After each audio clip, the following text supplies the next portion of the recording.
গেছে সেটাই আমাকে দেখাতে সেটাই ভালো হয়েছে।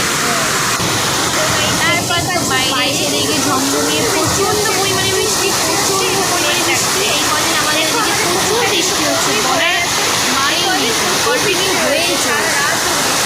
দেখতেই পাচ্ছ পুকুরের জল পুরো একদম ট্যাপট্যাপে হচ্ছে। তারপরে গাইজ আমি বাইরে চলে এসেছি, একটু ফিল নিতে বাইরে এসে দেখি পুরো ঝমঝমিয়ে বৃষ্টি হয়েই যাচ্ছে। এই আমি কিন্তু আবার রান্নাঘরে গিয়ে দেখি আমার মা চিকেন রান্না করছে, আর গিয়ে আমি থাকি। এবার তো ঘরে এসে দেখি ঘরের অবস্থা